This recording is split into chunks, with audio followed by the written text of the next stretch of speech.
So hi everyone, this is Abhay Mittal and आज की इस वीडियो में क्वेश्चन करने जा रहे होंगे जो कि क्वेश्चन है आपका अनडायरेक्टेड ग्राफ साइकिल। ठीक है, मीडियम मार्क क्वेश्चन है जीएफजी पे और करते हैं क्वेश्चन को यार। क्वेश्चन जो है अच्छा क्वेश्चन है, ठीक है, और काफी फेमस क्वेश्चन भी है और जीएफजी पे आपको ये क्वेश्चन मिल जाएगा। ठीक है, तो लेट्स स्टार्ट द वीडियो और ठीक है, चलो। देखो, आपको क्या करना है, आपको ये बताना है कि आपको जो गिवन है वो अनडायरेक्टेड ग्राफ गिवन है। ठीक है, और उसमें आपको बताना है कि साइकिल आपकी प्रेजेंट है या नहीं है। ठीक है, साइकिल प्रेजेंट है या नहीं है। तो देखो, इसमें कोई साइकिल प्रेजेंट है भाई, बिल्कुल है। कौन सी प्रेजेंट है भाई? 0 1 2 0। ये जो ग्राफ है, इसमें जो साइकिल प्रेजेंट है ना भाई, ये वाली जो साइकिल प्रेजेंट है, तो आप इसमें जो आउटपुट करोगे, मतलब जो रिटर्न करोगे, क्या कर दोगे? ट्रू रिटर्न कर दोगे, जो कि आपका आंसर हो गया। ठीक है, इस वाले क्वेश्चन में देखो, इसमें आपकी कोई साइकिल बननी है, नहीं बननी, तो रिटर्न फॉल्स कर दो। ये समझ में आया होगा। ठीक है, और जो क्वेश्चन में आपको गिवन है, एजेस गिवन है, ठीक है, कि 0,1 के बीच में एक एज है, ठीक है, 1,2 के बीच में एक एज है जो कि ये रही, और 2,3 के बीच में एज है। तो इसका मतलब हमें क्या करना पड़ेगा, एक एडजेसेंसी लिस्ट बनानी पड़ेगी। ठीक है, वो आप बना लेना, वो आपको जानते होंगे, ठीक है, बनाना। वो कैसे बनाते हैं, देखो ऐसे। ठीक है, मैं सिखाया होगा पिछली वीडियो में, अगर देख लेना, प्रिंट एडजेसेंसी मैट्रिक्स, ये एक लेक्चर मिल जाएगा आपको, शायद लेक्चर नंबर 3 या 4 है। ठीक है, 3 या 2 है। ठीक है, आप देख लेना उस वाले को। तो एडजेसेंसी मैट्रिक्स तो आपको भाई आनी चाहिए पहले बनाना। ठीक है, उससे फिर आगे बात बढ़ाते हैं अपन। ठीक है, आगे तो बात बढ़ानी होती है। ठीक है, एक ही चीज पे थोड़ी ना डटे रहेंगे। देखो, अब आपको बताना है कि साइकिल प्रेजेंट है या नहीं है। ठीक है भाई, इतना बताना है आपको। यार एक बात बताओ कि सपोज करो मैं जीरो से स्टार्ट करूंगा, जीरो से स्टार्ट करूंगा अपना। ठीक है, अब मैं जीरो से स्टार्ट किया कि चलो मैं जीरो स्टार्ट किया, फिर मैं जीरो से थ्री पे जाऊंगा, और थ्री से फिर इसके नेबर पे जाऊंगा, एस फाइव हो गया, फिर थ्री से टू पे जाऊंगा, और फिर टू से फिर मैं जीरो पे आ गया, टू से जीरो पे आ गया। इसका मतलब सपोज करो आप ऐसे गए, आप ऐसे गए, और फिर आप ऐसे गए यार ब्रदर, और फिर आप ऐसे गए, मतलब आप जहां से स्टार्ट किया घूम फिर के वहीं पे आ गए, तो इसका मतलब साइकिल है। इसका मतलब साइकिल है। इतनी बात समझ में आई? ठीक है, इतनी बात समझ में आई, बहुत है। ठीक है, इतनी बात बहुत है। ठीक है, अब एक और चीज देखो, सपोज करो ब्रदर, जब मैं यहाँ पे था जीरो पे, ये मैंने ट्रू मार्क कर दिया कि मैंने ये विजिट कर लिया। ठीक है, अब आप गए फिर थ्री पे, फिर थ्री पे गए तो ये आपने ट्रू मार्क कर दिया। ठीक है, फिर आप गए किस पे? टू पे गए, आप फिर गए टू पे। ठीक है, आप गए टू पे, फिर ट्रू मार्क कर दिया। ब्रदर आप फिर लौट के आप जीरो पे आओगे या फिर फोर पे आओगे? टू, सपोज करो आप जीरो पे आए, टू से आप जीरो पे आए, तो आप जीरो पे आए तो आप चेक करोगे कि आपका ये विजिटेड है या नहीं है। तो ये क्या बोलेगा, यार मैं तो पहले से ट्रेवल कर चुका हूँ, मतलब पहले से मैं विजिटेड हूँ। ठीक है, इसका मतलब यार आप पहले यहाँ पे आ चुके हो। अगर आप पहले यहाँ पे आ चुके हो और आप इसके द्वारा भी जा रहे हो, तो इसका मतलब यहाँ साइकिल प्रेजेंट है ना यार। आप उस वाले नोड पे आप पहले जा चुके हो। ठीक है, और फिर आप क्या कर रहे हो, और दूसरे पास से आप और जा सकते हो उस वाले नोड पे। उस वाले मतलब वो एक ही जगह जाने पे अगर दो रास्ते हैं, दो रास्ते हैं, ठीक है, घूम फिर के आप उसी रास्ते पे आ रहे हो, तो इसका मतलब साइकिल प्रेजेंट है ना यार, कोई लूप प्रेजेंट है। तो टू से आप क्या कर रहे हो, जीरो पे आ रहे हो, तो इसका मतलब आप पहले चेक करोगे कि ये विजिटेड है या नहीं है। अगर है तो इसका मतलब इसमें साइकिल प्रेजेंट है। मतलब आप अगर आप ऐसे आ रहे हो, ठीक है, तो समझ में आया साइकिल कौन सी प्रेजेंट है? ऐसे समझ में आया, ऐसे। इसका मतलब भैया, इसका मतलब भैया कि हम अगर घूम फिर के अगर उसी नोड पे आ जाए तो वो साइकिल प्रेजेंट है। और ये कैसे पता पड़ेगा कि हम घूम फिर के आ रहे हैं? कि ट्रू से पता पड़ जाएगा कि अगर कोई विजिटेड ट्रू मार्क मिली, तो फिर हम उसमें रिटर्न साइकिल कर देंगे। इतना सिंपल, इतना सिंपल नहीं है। देखो क्या दिक्कत है, देखो ब्रदर, हे ब्रदर, सपोज करो ब्रदर, आपका जो ग्राफ था वो ये होता, सिंपल ग्राफ होता, बस इतना। ठीक है, ये होता, ये एक साइकिल है नहीं है। ठीक है, मैं लेकिन अगर आप जो फिलोसफी लगा रहे हो उससे साइकिल है। ठीक है, जो मैं बता रहा था उससे साइकिल हो जाएगी। देखो कैसे, यार मैं जीरो पे था, मैं ट्रू मार्क कर दिया कि मैंने विजिट कर लिया। ठीक है, फिर मैं आया वन पे, मैं जैसे वन पे आया फिर मैंने ये विजिट मार्क कर दिया कि यार ये मैंने ट्रू कर लिया। ठीक है ब्रदर, इसका जो नेबर है वो कौन सा है? जीरो है। इसका जो नेबर है वो जीरो है। तो आप बोलोगे कि यार मैंने इसका जो नेबर है जीरो है और ये मैंने पहले से विजिट कर रखा है, तो इसका मतलब मैं अभी तो ऐसे मतलब पहले मैं जीरो से वन गया और अब मैं वन से जीरो चला जाऊंगा, तो ये तो साइकिल हो गई। ये तो साइकिल हो गई यार, ये तो साइकिल हो गई लो। ये भी साइकिल होनी चाहिए कि यार आप जीरो वन से मतलब जीरो से वन चले गए और वन पे आपने देखा कि जीरो विजिटेड है, ठीक है, पहले से ही। और वन वन का नेबर मतलब वन का जो नेबर है वो जीरो है, तो इसका मतलब आप इस पे चले जाओगे और ये साइकिल हो जाएगी। ठीक है, ये साइकिल हो जाएगी। बट ऐसा नहीं है ना, ये साइकिल है अपने आप में, बताओ बताओ, साइकिल है? नहीं है, साइकिल नहीं है। ठीक है, इसका मतलब ये है कि हम ट्रू के बेसिस पे नहीं बता सकते कि कोई एलिमेंट अगर पहले से विजिटेड है तो जरूरी नहीं है उसमें साइकिल हो। उसमें जरूरी नहीं है साइकिल, तो वो जीता हुआ जागता हुआ एग्जाम्पल है। ठीक है, लेकिन इसमें हो रहा था, इसमें हो रहा था। अब शर्त क्या है ना ब्रदर, देखो शर्त क्या है, अगर ब्रदर, अगर ब्रदर क्या, देखो आप जहां से आ रहे हो और वहीं जा रहे हो, ठीक है? आप जहां से आ रहे हो और वहीं जा रहे हो, तो वो साइकिल नहीं कहलाएगी। ब्रदर आप 0 से आए, ठीक है? आप कहाँ से निकले? मतलब ये पेरेंट है ना और ये चिल्ड्रन है मतलब नोड है ये, ठीक है? ये नोड है और ये पेरेंट है। आप जहाँ से निकले मतलब पेरेंट से आप आए, ठीक है?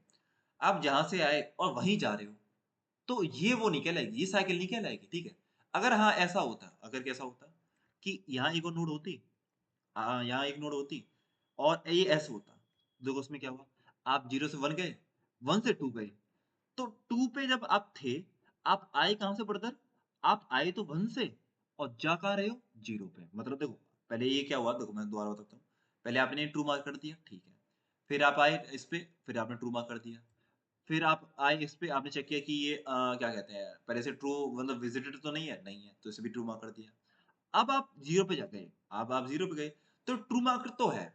आप ये जो है 0 ट्रू मार्कर तो है, लेकिन ज़रूरी नहीं है ये साइकिल हो। पता कैसे चलेगा? अब पता ऐसे चलेगा कि जिस नोड पे आप हो, उसका पेरेंट पेरेंट कौन है? 1 क्योंकि आप 1 से आए हो और इसका चिल्ड्रन 0 है। अगर पेरेंट मतलब अगर पहले तो आप देखो चिल्ड्रन अगर विजिटेड है, ठीक है? पहले विजिटेड है, जो कि है, ठीक है? फिर आप चेक करो इसका पेरेंट जो कि 1 है और इसका चिल्ड्रन जो कि 0 है। अगर दोनों नॉट इक्वल टू है, मतलब P पेरेंट और सी फॉर आप नहीं, सी फॉर चिल्ड्रन। अगर दोनों नॉट इक्वल टू है, तो रिटर्न क्या कर दूंगा? रिटर्न क्या कर दूंगा? ट्रू कर दूंगा। मतलब ट्रू का मतलब क्या है? ट्रू का मतलब साइकिल प्रेजेंट है, जो कि है, जो कि है। तो शर्त क्या लगी साइकिल होने की? कि आपका एक तो विजिटेड होना चाहिए पहले से, जो चिल्ड्रन है। अगर वो विजिटेड मिलता है ना? तो उसमें ज़रूरी नहीं है साइकिल प्रेज़ेंट हो, और साइकिल कब ज़रूरी मतलब कब प्रेज़ेंट होगी? जब आपका पेरेंट और नॉट इक्वल टू चिल्ड्रन हो जाए, ठीक है? आपका parent not equal to children हो जाए, तो आपका रिटर्न ट्रू कर दोगे, ठीक है? थोड़ा बहुत समझ में आया होगा, कोई दिक्कत नहीं है, ठीक है? मैं बताता हूँ दोबारा, ठीक है? थोड़ा बहुत आ जाए, बहुत है इतना, ठीक है? अब हम करते हैं थोड़ा बहुत डीएफएस से करेंगे, ठीक है? क्वेश्चन करूँगा मैं डीएफएस से करूँगा भाई, ठीक है? बीएफएस से नहीं कर रहा, बीएफएस से मैं करूँगा नहीं, ठीक है? अगली वीडियो देखता हूँ बीएफएस की निकाल दूँगा, ठीक है? ये डीएफएस करता हूँ इसमें, देखो। पहले क्या हुआ, आपका जो पेरेंट था वो -1 होगा और जो आपका नोड होगी वो 0 होगी। यार स्टार्टिंग में तो यार पेरेंट तो कुछ नहीं होगा, है ना? नोड होगी सिंपल, ठीक है। ब्रदर इसका जो एडजेसेंट में जाओगे आप और चेक करोगे कि ये पहले से विजिटेड तो नहीं है, पहले से तो विजिटेड तो नहीं है। अगर नहीं है तो आप इसमें कॉल लगा दो, फंक्शन कॉल कर दो, फंक्शन कॉल कर दो। क्या कर दोगे? Function call. सॉल्व कर दिया फंक्शन कॉल और नोड आपकी कौन सी बनी? 3 और पेरेंट आपका 0 बन जाएगा। पेरेंट को पहले लिख दो जो कि 0 और नोड को लिख दो फिर 0,3 हो गया, ठीक है? सॉल्व 0,3 हो गया। तो मैं थोड़ा अच्छे से लिख देता हूँ सजा-सजा के। ठीक है, मैं पहले ही बोल रहा हूँ ग्राफ जो है प्लेलिस्ट जो है ना अच्छे से निकालूँगा। ठीक है? बढ़िया वे में निकालूँगा इसे। मतलब बेस्ट दूँगा इसमें बेस्ट, ठीक है? तो पेरेंट का कौन सा है भाई? 0 और ये कौन-सा 3, ठीक है? इसका मतलब आप 0 पे आए और 3 पे भी हो, ठीक है? 0 से तो आए हो आप 3 पे, ठीक है, आप 3 पे हो। अब आपका जो 3 पे आप आए, 3 पे आपने चेक किया, अब ठीक है 3 पे आ गए। आपने चेक किया इसके नेबर में कौन है? 3 का जो नेबर है वो 0 है। 3 का जो नेबर है 0 है। तो आपने चेक किया ये तो आप पहले से ट्रू मार्क है। नहीं 1 मिनट रुको, ये मैंने ट्रू मार्क तो यहाँ पे कर ही रखे हैं, 1 मिनट रुको। यहाँ पे ट्रू मार्क है, यहाँ पे तो ट्रू मार्क करो यार। मेन तो आपका ये है ना विजिटेड जो एरिया है, यही तो है। तो ट्रू तो आपने कर ही दिया था, ठीक है? आप 3 पे आ गए, तो 3 पे आप आए तो ये भी ट्रू मार्क कर दो, ठीक है? 3 पे आए तो ट्रू मार्क कर दो, ठीक है? तो मैं क्या बोल रहा हूँ कि 3 के जो नेबर है वो कौन है? 0 और 2 है, ठीक है। तो आप चेक करोगे कि इसके जो नेबर है वो विजिटेड तो नहीं है। तो आपने चेक किया कि विजिटेड ऑफ 0 क्या है? ट्रू है। इसका मतलब आपने विजिट कर रखा है। और एक और कंडीशन मिल जाए कि children not equal to parent हो जाए, तो रिटर्न ट्रू कर दूँगा, मतलब मेरी साइकिल प्रेजेंट है, बस खत्म, ठीक है। अब इसका जो बताओ, इसका जो चिल्ड्रन है वो कौन है? मतलब इसका जो चिल्ड्रन है 3 का जो चिल्ड्रन 0 है, ठीक है? चिल्ड्रन 0 होगा और इसका पेरेंट कौन है? इसका देखो पेरेंट ये नोड है और ये पेरेंट है। इसका पेरेंट कौन है? 0। भाई 0 नॉट इक्वल टू 0 है क्या? नहीं है, ये कंडीशन गलत है ना। मतलब अगर ये होती, अगर यहाँ पे parent not equal to children होता, तो मैं रिटर्न ट्रू कर देता। लेकिन यहाँ ऐसा नहीं है, यहाँ पे क्या है, पेरेंट भी सेम है और चिल्ड्रन भी सेम है। भाई जहाँ से आप आ रहे हो, जहाँ 0 से आप आए और 0 पे आप जा रहे हो, तो ये क्या है? ये गलत है, ये चीज़ गलत है। मतलब इसमें क्या है, आपकी साइकिल नहीं होगी, जो कि होनी भी नहीं चाहिए यार। 0 से 3 में क्या साइकिल होगी, ठीक है? इतना समझ में आया होगा, ठीक है। तो इसके लिए अब क्या होगा कि ऐसा नहीं होगा कि अब जो फंक्शन कॉल हो जाएगी, इसके लिए फंक्शन कॉल नहीं होगी यार। आप सोचो ना कि ये इसके लिए 0 के लिए फंक्शन कॉल नहीं होगी कि आप सोचो, मैं ऐसे लिख देता हूँ कि मेरा जो पेरेंट है 3 हो गया और जो मेन नोड है अब 0 पे आ गया। ऐसे ये फंक्शन कॉल नहीं होगी, ठीक है? अब जो भी इसका जो नेक्स्ट है मतलब 2 है ना? इसका जो 3 का जो एडजेसेंट है, एलिमेंट है वो 2 है, तो 2 के लिए चेक करते हैं, ठीक है? तो ये नहीं होगा, अब देखो 2 के लिए चेक करो, तो 2 में चेक करो कि यार ये आपकी जो विजिटेड है या नहीं है? नहीं है, विजिटेड नहीं है तो आप इसे पहले विजिट करो, ठीक है? विजिट करो, ठीक है? तो ये कर दिया मैंने ट्रू मार्क कर दिया, ठीक है? ठीक है ट्रू मार्क कर दिया और सॉल्व नाम का आपने ये फंक्शन वो कर दिया, ठीक है? इसमें आप 2 पे आ गए और 2 पे आप आए तो इसका जो पैरेंट है वो कितना बन गया? 3 बन गया? 3 बन गया और नोड कौन-सी बन गई? 2 ठीक है। आप पहले मत करो, ठीक है? पहले इसे फॉल्स से रखने दो। जब आप इसे फंक्शन कॉल कर दो ना, फंक्शन को कॉल कर दो, जब आप ट्रू मार्क करना, ठीक है ब्रदर? जब आप फंक्शन कॉल कर दो, जब आप ट्रू मार्क करना, तो आप कहाँ पे आ गए? 2 पे आ गए और जो आपका पैरेंट है वो कौन-सा है? पैरेंट कौन-सा? 3 है, ठीक है? आप 3 से आए हो और 2 पे आ गए हो, ठीक है? Okay brother. अब बताओ 2 के जो एडजेसेंट है वो कौन-सा है? एडजेसेंट एलिमेंट कौन से हैं? 2 के एडजेसेंट कौन है? 0, 4, 3 है। तो पहले मैं जो कॉल लगाऊँगा 0 के लिए लगाऊँगा। अब 0 के लिए मैं कॉल लगाया। मैंने चेक किया ब्रदर कि मेरा विजिटेड है क्या? हाँ भाई विजिटेड है। ये विजिट कर रखा है पहले से। अगर एक और कंडीशन मिल जाए कि parent not equal to children हो जाए तो रिटर्न ट्रू मारूँगा। रिटर्न ट्रू मारूँगा। अब ये बताओ चिल्ड्रन कौन है? 0 है। चिल्ड्रन तो 0 है। ठीक है ब्रदर, चिल्ड्रन 0 है। और 2 का पैरेंट कौन है? आप कहाँ से आए थे? आप आए थे 3 से। तो पैरेंट कौन है? 3 है, जो कि देखो ये लिखा। ये क्या P है, ये N है। तो नोड का जो पैरेंट है वो 3 है। ब्रदर, ये तो कंडीशन ट्रू हो गई। यही तो चाहिए थी। अगर ये कंडीशन ट्रू हो जाती कि parent not equal to children हो जाए, रिटर्न ट्रू कर दो। रिटर्न ट्रू कर दो कि आपकी साइकिल प्रेजेंट है, ग्राफ में साइकिल प्रेजेंट है, जो कि है भी। ब्रदर, जो कि है भी ब्रदर। 0 से 3 गए और 3 से 2 गए और 2 से 0 गए। सिंपल, आपकी साइकिल भी प्रेजेंट है। बस काम बन गया। काम बन गया ब्रदर। तो आप क्या कर दोगे? आप क्या कर दोगे? आप रिटर्न ट्रू कर दोगे ब्रदर। रिटर्न ट्रू कर दोगे। इसे रिटर्न ट्रू किया, फिर इसे रिटर्न ट्रू कर दिया। ये रिटर्न जो ट्रू कर दो। समझ में आया? समझ में आया? मैं क्या कह रहा हूँ? बस आपको कुछ नहीं करना। आपको ये करना है कि फंक्शन कॉल करना है, ठीक है? अब मैं आपको थोड़ा कोड दिखा देता हूँ, थोड़ा कोड दिखा देता हूँ, उससे आपको हेल्प हो जाएगी, ठीक है? आपको उससे हेल्प हो जाएगी। देखो, पहले मैंने क्या किया कोड में, ये टाइम और स्पेस का भी बताता हूँ पहले। पहले आप ये देखो कोड में किया कि पहले तो मैंने एक एडजेसेंट मैट्रिक्स बनाई है, ठीक है? जो कि V साइज़ की होगी, ठीक है? फिर मैंने जो एजेस गिवन है, तो 0, 1 के बीच में है, तो मैंने ये तो आपको आता होगा, ठीक है? एडजेसेंट मैट्रिक्स बनाना आता होगा, ठीक है? वो बना लेना। फिर E क्या है, जो कि एजेस का जो साइज़ है, ठीक है? वो हो गया। और एक मैंने विजिटेड एरे बना लिया जो कि मैं चेक कर रहा हूँ जो कि ये रहा विजिटेड एरे ये हो गया ठीक है ये हो गया विजिटेड एरे ठीक है फिर ये हो गया अब मैं इसमें क्या कर रहा हूँ कि ये मैं आपको बताऊंगा ये मैं आपको बताऊंगा ये मैं क्यों कर रहा हूँ ठीक है एक इस चीज को आप होल्ड पे रख दो इस चीज को मैं बताऊंगा ठीक है मैंने एक फॉर लूप क्यों लगाया है आप बोलोगे कि यार आप ऐसा करो भैया कि 0 से आप चालू करो और 0 से आप क्या है हर कहीं पे पहुंच जाओगे ना या 0 से 3 पहुंच जाओगे 3 से 2 पहुंच जाओगे 2 से 4 पहुंच जाओगे 3 से 5 पहुंच जाओगे और 1 पहुंच जाओगे तो इसकी जरूरत क्या थी मतलब इस फॉर लूप की जरूरत क्या थी मैं सिंपल पहुंच जाता ठीक है 0 पे मतलब मैं डीएफएस लगाता और पूरे पे मैं ट्रेवल कर लेता इसे आप मैं बताता हूँ इस चीज को मैं बताता हूँ 1 मिनट होल्ड कर दो इसे अब पहले आप इसमें घुसो ये सॉल्व जो है -1 पहले आप मैंने पास क्या किया -1 पेरेंट पास किया था और नोड कौन सी मेरी आई मतलब 0 पहले मेरी जो नोड है पास हुई 0 हो गई ठीक है ये हो गया अब आप आओ मेन फंक्शन में देखो अगर आपका विजिटेड नहीं है अगर नोड आपकी विजिटेड नहीं है तो पहले तो उसे ट्रू मार्क करो पहले तो आप उसे ट्रू मार्क करो ठीक है ट्रू मार्क करो ठीक है ब्रदर ट्रू मार्क कर दिया जो कि हमने किया अभी तक ठीक है ट्रू मार्क कर दी ठीक है ये कर दी और इसके जो एडजेसेंट है वो कौन सा 3 है इसका जो एडजेसेंट है 3 नोड जो 3 हो गया ठीक है तो एक minute brother brother from another mother तो ठीक है ये कर दिया मैं 2 मार्क अब ये बताओ इसके जो एडजेसेंट है वो 3 है और 2 है ठीक है 3 और 2 है 3 और 2 हाँ, इसके एडजेसेंट 0 के 3 और 2 हैं, ठीक है? तो आप क्या कर रहे हो 3 और 2 पे ट्रैवल कर रहे हो, तो फिर आपने चेक किया कि आपका विजिटेड ऑफ 3 मतलब जो 3 एलिमेंट है वो विजिट किया होता मतलब किया तो नहीं है? तो नहीं है, पहले तो मतलब फॉल्स था ना, पहले ऑब्वियसली फॉल्स था, ये और ये सारे फॉल्स थे, ठीक है? ट्रू ये हो गया।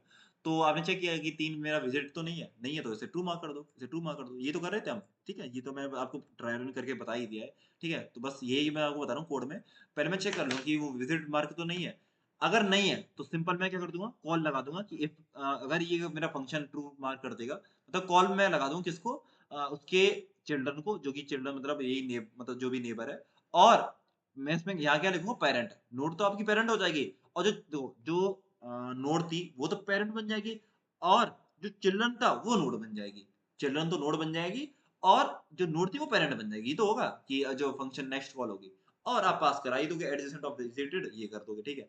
अगर ये सही हुआ, अगर ये इसने जो रिटर्न कर दिया वो ट्रू कर दिया, तो आप क्या कर दोगे रिटर्न ट्रू कर दोगे, ठीक है। एल्स इफ में क्या है कि अगर सपोज करो आपकी जो एलिमेंट है वो आपको विजिटेड मिला, मतलब वो विजिट किया हुआ मिला, तो उसमें एक कंडीशन क्या है कि अगर आपका चिल्ड्रन और पेरेंट दोनों नॉट इक्वल टू हुए, मतलब दोनों बराबर नहीं हुए, तो रिटर्न ट्रू कर दोगे। इसका मतलब उसमें साइकिल प्रेजेंट है, ठीक है? उसमें साइकिल प्रेजेंट है। और अगर ऐसा नहीं हुआ तो फिर क्या कर दोगे? रिटर्न फॉल्स कर दो कि आप सपोज़ करो विजिटेड भी मिल गया आपको एलिमेंट और आईटी इक्वल टू हो गया, आईटी इक्वल टू पैरेंट भी हो गया, तो रिटर्न फॉल्स कर जाओगे कि यार उसमें साइकिल प्रेजेंट नहीं है, ठीक है? जो कि ऐसा होगा देखो सपोज़ करो आप 0 से आप 0 पे आप यहाँ पे 3 है ना, 3 है। अगर सपोज़ करो ये 1 पहले यहाँ पे होता, ठीक है? सपोज़ करो ऐसे हो लिखा होता देखो, ये ऐसे भी तो लिखा हो सकता था 1 2 मतलब 1 3 2 ऐसे लिखा हो सकता भाई, क्योंकि 0 के एडिशन कौन है? 1 1 भी है, 3 भी है, 2 भी है। अगर ऐसे होता तो देखो पहले ना 1 पे कॉल जाती, पहले 1 पे कॉल जाती, इस पे कॉल, ठीक है? तो 1 पे जो कॉल जाती तो ये आ जाता और ये आता तो फिर हम इस पे आ जाते, ठीक है? फिर हम चेक करते इसका जो चिल्ड्रन है कौन-सा है? 0 बन जाता और इसका जो पेरेंट है वो भी 0 होता। तो दोनों बराबर भी हो गए और ये पहले से ट्रू मार्क भी था। तो यहाँ क्या होगा यहाँ पे क्या है रिटर्न फॉल्स हो जाएगा। रिटर्न फॉल्स में ये है कि यहाँ से आपको सॉल्यूशन नहीं मिलेगा और रिटर्न फॉल्स होते ही फिर क्या होगा ये तो आपका आपने चेक कर लिया। अब आप आते 3 पे जो कि हमने किया। 3 को लेके किया हमने, ठीक है? अगर ऐसे होता तो मैं ये बता रहा हूँ, रिटर्न फॉल्स कब होता है कि जब आपका विजिट मार्क भी है एलिमेंट और आईटी जो है पेरेंट के बराबर आ जाए, मतलब चिल्ड्रन जो पेरेंट के बराबर आ जाए तो रिटर्न फॉल्स हो जाएगा, ठीक है? आई होप समझ में आया हो कोड, है ना? समझ में आया होगा। और एक चीज़ क्या है कि एक बात बताओ ये मैंने क्यों किया है? सबसे मेन मुद्दा था कि मैंने फॉर लूप क्यों लगाया है? देखो ये रहा, फॉर लूप कहाँ है मेरा? ये वाला फॉर लूप, कि ये फॉर लूप क्यों लगाया है देखो। ब्रदर अगर ऐसा होता कि ये 0 है और ये आपका 1 है और ये 2 है, ठीक है? अगर ऐसा होता और 3 आपका ऐसे होता और 4 ऐसे होता, ठीक है ब्रदर? ये होता। यार एक बात बताओ कि इसमें आप 0 से स्टार्ट किया, 0 पे आपने डीएफएस लगाया, तो आप 0 से 1 पहुँच जाओगे और 1 से आप 2 पहुँच जाओगे। ये तो होगा। मतलब 1 मिनट रुको, एक ऐसा मान लो, ठीक है? ये मान लो, मतलब यहाँ पे साइकिल प्रेज़ेंट है, ठीक है? तो आप क्या करोगे 0 से आपने कॉल लगा दी, ठीक है? 0 पे तो 0 से 1 पहुँच जाओगे और 1 से 2 पहुँच जाओगे, ठीक है? तो इसमें क्या होगा आपको क्या है आपको साइकिल नहीं मिलेगी, आपको साइकिल नहीं मिलेगी। लेकिन आपका जो ग्राफ था वो पूरा था ना यार, ये ग्राफ था ना आपका, आपका ये ग्राफ था, ये भी मतलब ये क्या है डिस्कनेक्टेड कंपोनेंट है बट ये तो है तो पूरा ग्राफ, ये पूरा ग्राफ कहलाएगा भाई। ये पूरा ग्राफ है अपने आप में, ठीक है? तो साइकिल आपने यहाँ पे 0 पे डीएफएस लगा के आपने पूरा ट्रैवल कर लिया इस वाले में और आपने चेक किया कि इसमें तो साइकिल ही नहीं है, पर साइकिल थी। बट साइकिल थी। इसीलिए मैं क्या कर रहा हूँ, एक फॉर लूप लगा रहा हूँ। फॉर लूप क्यों लगा रहा हूँ कि 0 से स्टार्ट करूँगा और कब तक चलेगा मेरी जितनी भी नोड है, 6 नोड है तो कितनी बार चलेगा? जो v की वैल्यू हो जाएगी 6 बार चलेगा मतलब i 5 तक चलेगा मतलब जो फॉर लूप है। और मैं इसे इसे कब चलाऊँगा इसे मैं जब चलाऊँगा जब मेरा विजिटेड नहीं है। जैसे कि पहले सपोज़ करो मैं 0 पे डीएफएस लगाया।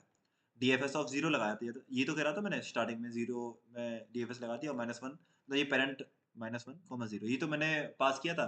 तो इसमें क्या हुआ डीएफएस में पूरा इस पे भी ट्रैवल कर लोगे, आप इस पे भी ट्रैवल कर लोगे। मतलब ये भी ट्रू मार्क हो जाएगा और ये भी ट्रू मार्क हो जाएगा, ये भी ट्रू मार्क हो जाएगा, पूरा फंक्शन। और फिर बाद में क्या रिजल्ट आएगा कि इसमें साइकिल प्रेज़ेंट नहीं है। ठीक है, यही तो आ गया, ठीक है। फिर i से 0 के लिए सॉल्व कर लोगे, उसमें क्या होगा कि आपका साइकिल प्रेज़ेंट नहीं मिलेगी। फिर आप आओगे i 1 के लिए, फिर चेक करोगे कि i 1 मेरा विज़िट मार्क तो नहीं है। तो जो आपका क्या होगा 1 जो है विज़िट मार्क होगा, ठीक है। तो अगर है विज़िट मार्क तो आप आगे बढ़ जाओ। फिर i के 2 के लिए चेक करो, 2 के लिए चेक करा वो भी ट्रू मार्क है, आगे बढ़ जाओ। 3 के लिए चेक करो, 3 पे अगर आपको फ़ॉल्स मार्क मिलेगा, क्यों? आप 3 पे तो अभी आए ही नहीं हो।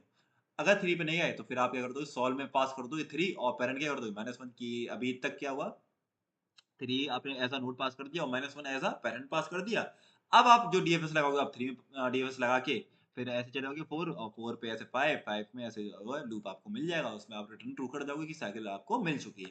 इसलिए मैंने ये लगाया कि डिस्कनेक्टेड कंपोनेंट है, तो मैं सब पे ट्रैवल कर पाऊँ, ठीक है? आई होप समझ में आया होगा। अब एक चीज़ हम करते हैं वो है टाइम कॉम्प्लेक्सिटी और स्पेस कॉम्प्लेक्सिटी कि आपके जो कोड में कितनी-कितनी लग रही है, टाइम और स्पेस कितना-कितना लग रहा है। अब देखते हैं देखो टाइम ब्रदर कितना लग रहा है? देखो, मैंने हर स्टेप में लिख रखा है। मैं पहले बोल रहा हूँ ग्राफ को जो मैं टॉपिक है वो अच्छे से बनाऊँगा, ठीक है? जो इतना हो सकता है बेस्ट वो बनाऊँगा, ठीक है? अब मैंने टाइम में क्या किया, टाइम में मैंने बनाया कितना एडजेसेंट ऑफ v पहले मैंने एक इनिशियलाइज़ कर लिया था एडजेसेंट, ठीक है? मैट्रिक्स बनाने के लिए। तो उसमें जो टाइम लगता है इनिशियलाइज़ करने में वो भी v लगता है वो मतलब बिग ऑफ v और बिग ऑफ v वो लग गया मेरा। क्या कहते हैं स्पेस, ठीक है, दोनों में लग गया, ठीक है। अब मैंने एडजेसेंट जो भी थी जो एजेस थी, ठीक है, वो मैंने पुश करी, तो मैं इसमें कितना टाइम लगेगा, एजेस का जो साइज़ है वो ई है, तो इसमें ई प्लस ई हो जाएगा, मतलब वी तो आपको पहले लग गया, तो वी प्लस ई, ठीक है, वी प्लस ई लग जाएगा। और जो वो स्पेस है वो कितना हो जाएगा, वी तो हो ही गया, और 2 ई क्यों ऐड किया, वी में 2 ई ऐड इसलिए किया कि सपोज करो आपकी ई एजेस है, ई तो एजेस है, तो ई एजेस है, तो हर एज क्या हो रही है, 2 बार पुश हो रही है, ठीक है? 2 बार पुश हो रही है, एक 0 में 1 जा रहा है और 1 में 0 जा रहा है। मतलब 1 में 2 जा रहा है और 2 में 1 जाएगा। तो एक एज है लेकिन वो जाएगा मतलब स्पेस कितना ले रही है? 2 स्पेस ले रही है। तो एक एज 2 स्पेस ले रही है, तो ई एजेस कितने लेंगे? 2 ई लेंगे। तो वही मैंने लिखा है, ठीक है? इसलिए मैं बता रहा हूँ हर स्टेप में टाइम कॉम्प्लेक्सिटी स्पेस बता रखा है ताकि थोड़ी क्लैरिटी आए, ठीक है? और फिर आप विजिटेड एरे मार्क वो कर दोगे इनिशियलाइज़, तो उसमें भी टाइम लगेगा और स्पेस भी लगेगा, ठीक है? अब इसमें टाइम कितना लगेगा? इसमें टाइम और स्पेस कितना लगेगा देखो। ब्रदर आप एक बात बताओ, बीएफ वो डीएफएस या बीएफएस में टाइम कितना लगता है? कितना लगता है? बी ऑफ बी प्लस 2 ई, ठीक है? कितना लगेगा? क्यों लगेगा? ये उसका लगेगा, मतलब ये क्या लगेगा? टाइम लगेगा। इतना ही तो लगता है। क्यों लगता है? आप हर नोड पे ट्रैवल करोगे, हर नोड पे ट्रैवल करके उस पे एजेस पे भी ट्रैवल करोगे। यही तो लगता है। ये तो पता होगा, ठीक है? बिग ऑफ 2 ई लगता है, ठीक है। ब्रदर प्लस वी और होगा इसमें, पता है? प्लस वी और होगा। क्यों होगा? आप एक फॉर लूप और लगा रहे हो। आप एक फॉर लूप लगा रहे हो, इसलिए मैंने प्लस वी किया है, ठीक है? आप बोलोगे कि ऐसा नहीं होना चाहिए था भैया, भैया जी ये होना चाहिए था, ये होना चाहिए था। क्यों होना चाहिए था कि यार आप फॉर लूप लगा रहे हो, हर हर मतलब वी टाइम्स तो फॉर लूप हो गया, और हर लूप के लिए क्या कर रहे हो आप, डीएफएस कॉल लगा रहे हो जो कि वी प्लस टू हो जाएगा। तो जो टाइम होगा V into V plus two होगा, मतलब V plus two into V होगा, ये नहीं होगा, प्लस होगा। बताओ तब क्यों? ब्रदर आप जब फॉर लूप लगा रहे थे, तो आपने क्या किया, फॉर लूप इसमें लगा दिया, ठीक है? तो फॉर लूप आपने लगाया इसमें, तो एक बार कॉल हो गया, तो जब भी कॉल होगा तो फिर डीएफएस आपका पूरे इसमें लग जाएगा, पूरा इसमें लग जाएगा, ठीक है? पूरा इसमें लग गया, ठीक है। तो आई इक्वल्स टू किसके लिए, आई इक्वल्स टू 0 के लिए ये कितनी बार लूप चला, 3 बार लूप चलेगा, 3 बार नहीं तो ये चलेगा, मतलब v प्लस टू ई बार चलेगा, ठीक है? तो v प्लस टू ई मतलब कितनी इसमें नोड है, तो v प्लस टू ई 3 नोड होगी, 3 प्लस 2, ठीक है? 2 into 2 4, तो 7 बार, ठीक है? 0 के लिए 7 बार चलेगा ये, 0 के लिए 7 बार चलेगा, ठीक है? और फिर देखो क्या हुआ, और क्या हुआ, फिर आई के लिए आई इक्वल्स टू 1 के लिए कितनी बार चलेगा? चलेगा ही नहीं। क्यों नहीं चलेगा आई इक्वल्स टू 1 के लिए? क्योंकि ट्रू मार्क था। अगर ये आई इक्वल्स टू 1 के लिए भी चलता, आई इक्वल्स टू 2 के लिए भी पूरा ऐसे ही मतलब 7 7 ये लेता। 3 प्लस 4, ठीक है? 7, ये 7 क्या है? v प्लस 2e की वैल्यू है, v प्लस 2e की। अगर आई इक्वल्स टू 1 के लिए भी, आई इक्वल्स टू 2 के लिए भी 7 लेता, 3 के लिए भी ले रहा, मतलब 3 के लिए तो लेगा, 3 के लिए लेगा, ठीक है? 7 लेगा। लेकिन 4 के लिए और 5 के लिए, अगर इनके लिए भी अगर 7 7 वो लेता ना, तो मेरा v इंटू होता। लेकिन ये हर किसी के लिए वो नहीं ले रहा 7, ये बस किसी-किसी में 7 मतलब वो ले रहा है 7, ठीक है? तो आपका इसीलिए क्या होगा? प्लस होगा। इसलिए आपका क्या होगा? प्लस। हर उसके लिए लेता तो फिर हम इनटू कर देते, लेकिन हर उसके लिए वो नहीं लेगा, ठीक है? टाइम उतना, ठीक है? तो ये हो गया आपका v प्लस टू ई, तो आपका 7 ये हो ही गया, और v इसलिए किया वर्स्ट केस में आपका ये लेगा, ठीक है? तो 0 के लिए 1 plus 2 plus 3 plus 4 plus 5 plus 6, मतलब इसमें कितना 6 लग जाएगा, ठीक है? v का। तो आई होप समझ में आया होगा टाइम कितना v प्लस टू ई हो गया और प्लस v, और जो स्पेस है ब्रदर कितना हो गया स्पेस, तो आपका कितना हो v प्लस ई हो गया था, ठीक है? टोटल जो v प्लस ई एग्जैक्ट जो आपका ये आएगा कि v plus two E plus v, तो आपका यहाँ तक हो गया। और जो v पता है क्यों लगाया, क्योंकि ये रिकर्सिव स्टैक है, ठीक है? रिकर्सिव स्टैक में आपका v स्पेस लगता है, ठीक है? आई होप समझ में आया होगा।